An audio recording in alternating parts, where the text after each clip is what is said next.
মুস্তাকিম। আমরা সবাই বলি আল্লাহ হেদায়েতের সহজ সরল রাস্তা আমাদেরকে দেখাও, বলি কি বলি না? যে মসজিদে আপনি এই দোয়া করলেন ওই মসজিদে 12টা রাস্তা, আপনাকে আমি দেখাচ্ছি সব রাস্তাগুলো। এক, তাকবীর হচ্ছে নামাজের আগে, আল্লাহু আকবার আল্লাহু আকবার, আশহাদু আল্লা ইলাহা ইল্লাল্লাহ আশহাদু আন্না মুহাম্মাদুর রাসূলুল্লাহ। একটা দল নবীর নাম শুনে চুমু খাচ্ছে।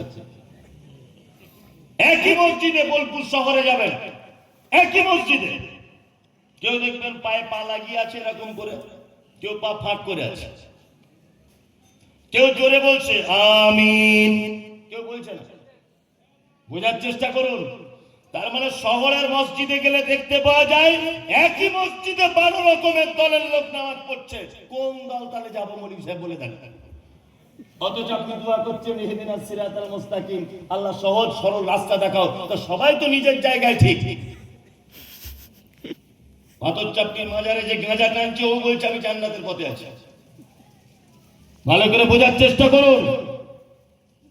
যে মাজারে সেজদা দিচ্ছে ওরও দাবি আমি জান্নাতের পথে আছি। যে তাবলীগ জামাতে যুক্ত ও ভাবছে আমি জান্নাতের পথে। যে আহলে হাদিস ও বলছে আমি জান্নাতের পথে। কেউ দেওবন্দি সে বলছে আমি জান্নাতের পথে। আমি জামাত ইসলামী আমি জান্নাতের পথে। তাহলে প্রত্যেক মানুষ নিজে নিজের জায়গা থেকে কিন্তু তাদের দাবি রাখছে আমরা সব জান্নাতের পথে। রাখছে কি রাখছে না?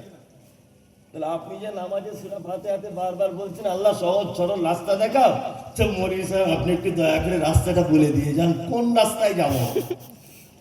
এটা জানার দরকার আছে না নেই? হ্যাঁ, জানার দরকার আছে না নেই? আপনারা বলুন। আচ্ছা আচ্ছা, খুব সহজ ভাষাতে দুটো কথা দিয়ে জেনে নেন কোন রাস্তায় চলবেন, তারপরে আবার ব্যাখ্যা করবে কোন রাস্তার ব্যাখ্যা হবে। দুটো কথাতে সহজভাবে জেনে নেন।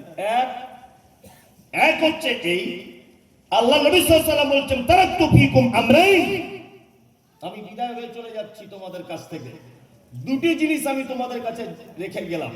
এই দুটো জিনিসকে যতদিন তোমরা আঁকড়িয়ে ধরে থাকবে ততদিন পর্যন্ত তোমরা কল্যাণে থাকবে, জান্নাতের পথে থাকবে, সহজ সরল পথে থাকতে পারবে।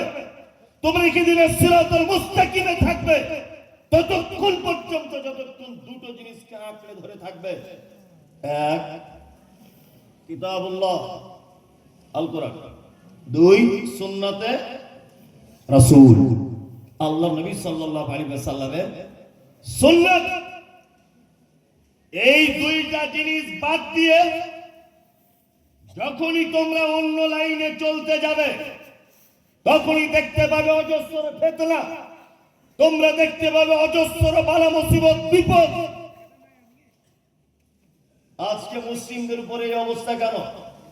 কখনো বাবরি মসজিদ, কখনো এনআরসি, কখনো এসআইআর, কখনো মাদ্রাসা ভাঙতে হবে, কখনো মসজিদ ভাঙতে হবে। কারণ কি? কারণ একটা, সেটা কি? দরজা ভুল করে অন্য লোকের ঘরে ঢুকলে মার খেতে হয়। এটা একদম হিসাব। আমি রাস্তা দিয়ে চলছিলাম, সাইকেল নিয়ে একটা মোটর সাইকেলওয়ালার সাথে অ্যাক্সিডেন্ট হয়েছে। আচ্ছা বলুন তো কোন গাড়িওয়ালাকে লোক দোষ দিবে? মোটর সাইকেলওয়ালা গিয়ে দিবে, ওর গাড়ির দাম বেশি, স্পিডে যায়। আর মোটর সাইকেল যদি 4 চাকার সাথে ধাক্কা লাগে, 4 চাকার দোষ। এখন 4 চাকা বোলপুর রেলগেট পার হতে গিয়ে শতাব্দী এক্সপ্রেস মেরেছে, এবার বলুন দোষ কার? 4 চাকার দোষ। আপনার হিসাব অনুযায়ী গাড়ি যার বড় স্পিডে যে চলে তার দোষ হচ্ছিল এতক্ষণ, তো এখন কেন এই 4 চাকার দোষ? তার মানে বুঝতে পারা যাচ্ছে ট্রেনের ড্রাইভার দরজা খুলে বলবে 4 চাকাওয়ালা ড্রাইভার আমি আমার বাপের রাস্তায় যাচ্ছি, তুই কেন আমার রাস্তায় ঢুকলি বল। তার মানে বুঝতে পারা যাচ্ছে রাস্তা গোলমাল করলে মার খেতে হবে। আমি বাড়িতে একটা কুকুর লালন পালন করি, প্রতিদিন তাকে বিরিয়ানি খাওয়াই। এখন আমার কুকুর যদি ভুল করে কোনোদিন আপনার বাড়ি যায়, তা আপনি বিরিয়ানি দেবেন না ঝাঁটার বাড়ি চালাবেন? ঝাঁটার বাড়ি চালাবেন। মুসলমানদের অবস্থা বর্তমানে খারাপ, তার একটা কারণ রাস্তা ভুল করে দিয়েছে, রাস্তা ভুল করছে। ওই জন্য মার খাচ্ছে। আর আপনি কেমন মুসলমান এটা তো আমার জানতে বাকি নাই। মুসলমান এত উন্নতি করেছে, ইমানের উন্নতি এত করেছে যে কবর খুঁড়তে খুঁড়তে কবরে দাঁড়িয়ে বিড়ি টানে। আমি নিজের চোখে দেখার কথা বলছি। আপনার নূরপুরে হয়তো হয় না, নূরপুরে ভালো গ্রাম, আমি দোষ দেবো না। আশেপাশে গ্রামে খোঁজ নিয়ে দেখবেন দুইটা লোক কবর খুঁজছে, দুজনের কবরে এতটা খোলা হয়ে গেছে, এ ধরিয়ে দিচ্ছে, ও টানছে। যে মুসলমান কবরে দাঁড়িয়ে বিড়ি টানে, একে আর ইহদিনা সিরাতাল মুস্তাকিমের পথে আনা খুব বড় কঠিন। কঠিন না? আবার মৌলভী সাহেবদের প্রশ্ন করে, নয় মৌলভী সাহেবকে অপমান করার জন্য, আর না অন্য কাউকে অপমান করার জন্য। আমাকে প্রশ্ন করছে, বলছে হুজুর আপনারা বলেন কাঁধে দুজন ফেরেশতা থাকে, সব নাকি খাতায় লিখে রাখে। তো আমার জানতে ইচ্ছা করছে তাদের খাতাগুলো কোথায় থাকে? তোর বাপের মাথায় থাকে। খাতা জেনে তোর লাভ কি? খাতা জেনে তোর লাভ কি? সুবিধাবাদ জিন্দাবাদ। ভালো করে বুঝুন। ইমাম সাহেবকে দুপুরবেলা এসে জিজ্ঞেস করছে 10টার দিকে, ইমাম সাহেব এসে বলছে, আব্দুল মান্নান সাহেব আপনি খুতবা দেওয়ার সময় বললেন যে কাঁচা পেঁয়াজ আর রসুন খেয়ে মসজিদে আসতে নেই। তো আমার বউ আজকে 10টার সময় খাওয়ার সময় কাঁচা পেঁয়াজ খাইয়ে দিয়েছিল, আমি কি আজকে জুম্মায় আসবো? তো ও 24 পরগনার লোক, ও একটু মোটামুটি গরম মেজাজ দিয়ে বলছে, কেন আগের জুম্মায় বললাম তোমার তো স্মরণ নাই? ঠিক আছে এই জুম্মায় শোনো, আগামী জুম্মায় আসবে। বলছে আলহামদুলিল্লাহ জি, তাহলে আমি আজকে আসছি না। অথচ ওর বউ বন্ধন লোনের গ্রুপের সেক্রেটারি, ও এইটা জিজ্ঞেস করতে পারছে না হুজুরকে যে আমার বউ যে বন্ধনের সেক্রেটারি, এটা চলবে তো, হারাম না তো? ও এইটা জিজ্ঞেস করছি না, সস্তার পেঁয়াজ রসুনের হাদিস জিজ্ঞেস করতে এসছে। বুঝলে না? চাচা দেখছি দুটো লাউ কিনে, মুসলমানদের অবস্থা বলছে, দুটো লাউ কিনে রাস্তা দিয়ে আসছে। চাচা কি এবার আজকে লাউ কিনলে বাজার থেকে, খুব বাজার সস্তা নাকি লাউ? বলছে না, বলো না, তোমার চাচি শুধু মমতাজুলের বক্তব্য শোনে মোবাইলে। আর মমতাজুল কোন বক্তব্যই বলেছে আল্লাহ নবী লাউয়ের তরকারি পছন্দ করতো? তোমার চাচি সারা রাত ঘুমোতে দেয় না, শুধু বলছে বাজারে গেলে লাউ আনবা, লাউ আনবা। ওই জন্য রাগ করে আজকে 3-4টে লাউ কিনে নিয়ে এসছে। আচ্ছা আচ্ছা আচ্ছা, ভালো, মমতাজুল বলেছে এখন চাচি পছন্দ করে, তাহলে খাবার রান্না করে করে।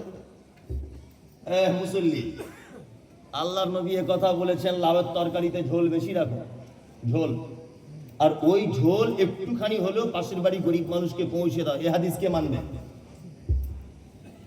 এ হাদিসটা কে মানবে? সস্তার হাদিস মানতে এসেছো, লাউ কিনে বসে আছে 12টা, আর তরকারি যে 5টা পাশের বাড়ির গরিব মানুষকে পৌঁছে দিতে হবে, এ হাদিস কে মানবে? মানে সুবিধাবাদ জিন্দাবাদ। এ জাতি কোনোদিন সহজ রাস্তা আসবে না, কোনোদিন আসবে না। কারণ ওই যে আগে বলেছি কবরে দাঁড়িয়ে বিড়ি টানে, এদের আর সাইজ করা যাবে বলে মনে হয়? এদের সাইজ করা যাবে না, এরা হেদায়েতে আসা বড় মুশকিল। যে কথা আপনাকে বলছিলাম, রাস্তা অনেক, অনেক রাস্তা। মৌলভী সাহেব তাহলে রাস্তাগুলোর একটু দিক নির্দেশনা দেন, আমরা কোন রাস্তায় থাকবো, কোন রাস্তায় থাকবেন। আপনি নিজে আল্লাহকে বলেছেন, আপনি নিজে আল্লাহকে বলেছেন সেটা, যে আল্লাহ আমি এদের সাথে থাকতে চাই। আপনার কথাতে আপনি মুনাফিকি করছেন না তো? দেখুন আপনি নিজে বলেছেন কি, ইহদিনাস সিরাতাল মুস্তাকিম, তারপরে সিরাতাল্লাযীনা আন'আমতা আলাইহিম, আল্লাহ তাদের পথে তুমি আমাকে চালাও যাদেরকে তুমি পুরস্কার দিয়েছো। আল্লাহ তাদের পথে আমাদেরকে চালাও যাদেরকে তুমি নিয়ামত দিয়েছো, অর্থাৎ যাদের জন্য তুমি জান্নাত রেখে দিয়েছো। আল্লাহ তুমি তাদের রাস্তায় আমাদেরকে চালাও। এবার আপনি বলুন, আপনি নিজে চলতে চাইলেন কাদের সাথে? আপনি চলতে চাইলেন কাদের সাথে? যারা নিয়ামত প্রাপ্ত অর্থাৎ জান্নাত প্রাপ্ত যারা, আপনি তাদের সঙ্গে চলতে চাইছেন কি চেয়েছেন না? চেয়েছেন তো? চেয়েছেন।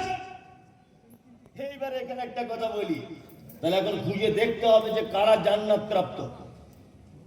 খুঁজে দেখার দরকার আছে কিনা?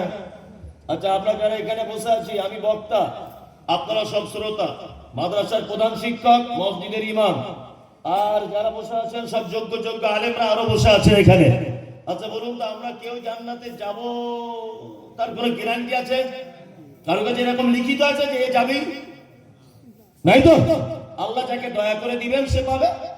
আমলের বিনিময়ে কেউ জান্নাত যাবে না। কার বিনিময়ে? আল্লাহ দয়ার বিনিময়ে যাবে, তাই তো? এবার আল্লাহর কাছে আমরা বললাম, আল্লাহ তাদের পথ চালাও, তাদের পথে আমাদেরকে ঢুকিয়ে দাও। আল্লাহ তুমি যাদেরকে পুরস্কার দিয়েছো, এক কথা যাদের জন্য জান্নাত বরাদ্দ করেছো, আল্লাহ তুমি তাদের পথে আমাদেরকে চালিত করো। আর এখন খুঁজে দেখার দরকার আছে না নেই যে কাদেরকে প্রাইজ দিয়েছে আল্লাহ? দেখতে হবে তো। এইবার বলুন, আমি যদি খুঁজে বার করে দিই তাদের পথে চলবো ইনশাআল্লাহ, বলুন ইনশাআল্লাহ। ইনশাআল্লাহ। তবে জলসা শেষ করার আগে সবার পকেট চেক করা হবে, কারো বিড়ি দেশায় আছে কিনা সব চেক করা হবে, একজনও যাবেন না, কারণ ওই পথে থাকতে গেলে সব ছুঁড়ে ফেলতে হবে আগে। হ্যাঁ, এই যে বিড়ি সিগারেট গুল জর্দা ইত্যাদি পকেটে আছে কিনা চেক করা হবে প্রত্যেকের। একজনে বার করছে আমি দেখতে পাচ্ছি, লুকানো ধান্দা করছে, এরা সত্যি চেক করবে নাকি মান সম্মানের ব্যাপার। ওইসব ছেড়ে দিয়ে তবে আসতে হবে, আমার দিকে বেরোন। এবার ওই লোকগুলোকে একবার খুঁজছি যাদেরকে আল্লাহ প্রাইজ দিয়েছে।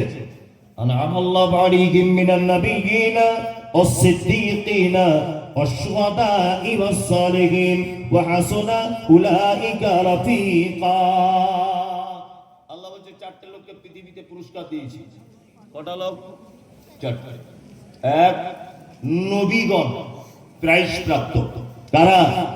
নবীগণ প্রাইজ প্রাপ্ত। দুই, সাহাবীগণ, শুহাদা, সিদ্দিক, সাহাবীগণ। সিদ্দিক থেকে কাকে বোঝানো হয়েছে? সাহাবী। আচ্ছা, কোন সাহাবীর নামের পরে সিদ্দিক ব্যবহার হয়? আবু বকর।